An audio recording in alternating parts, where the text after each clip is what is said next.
talking about sexism, racism, talking about art is just all really, really tricky. And they're all interwoven in ways that, you know, unconsciously you might not know.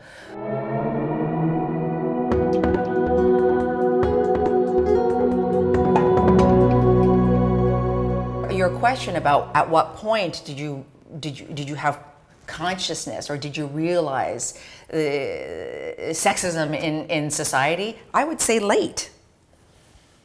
You know, like in high school, I would I'm a feminist, and I'd be like feministy. And in the best way that I knew how, you know, as a 15-year-old in suburban Canada, you know what I mean? But definitely I've always identified in that way. But as one matures, that's only when you can really see the subtlety of how sexism has affected your psyche. You know what I mean? When you spend your lifetime trying to go, why do I go this way? Why do I go this way? Why do I go this way? Until you shine enough light onto it to be able to then make the choice to go another way. You know what's very tricky, speaking from an acting point of view and in a filmmaking point of view, is that you're constantly dealing with personal dynamics. And it's not a straight line. I don't know what it is to work in a corporate world, but I'm thinking that it's much more of a straight line. It could be a straight line where people are held accountable and responsible. That isn't the case when it comes to TV and filmmaking.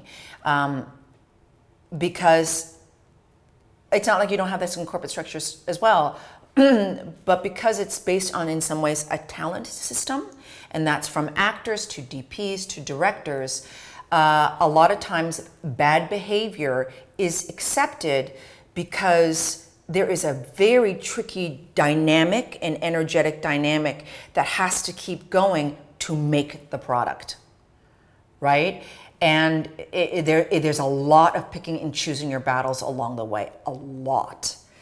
I understand. I understand you're dealing with an entire system and you're about disrupting a dynamic that you need to be positive for you to do your own work.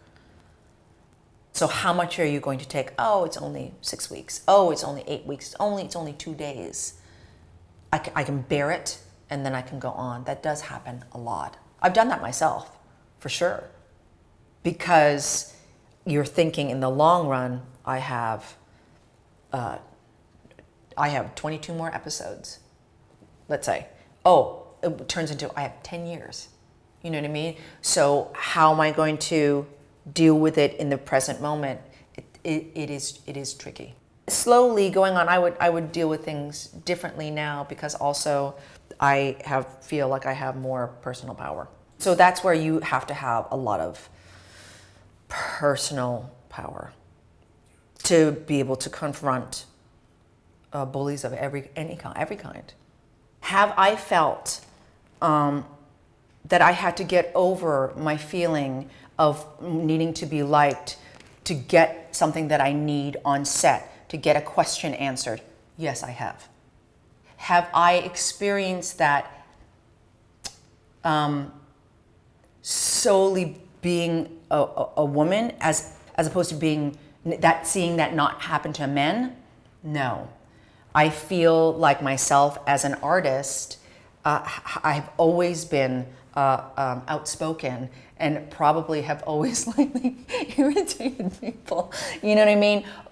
But ultimately, it's to get a creative dialogue going. So it's not been that kind of thing. But yeah, have people rolled their eyes and got, oh my God, is she gonna stop this to try and ask another question? For sure. But that has to do, I think, definitely more with me as an artist than me being a woman or it's the way I'm built.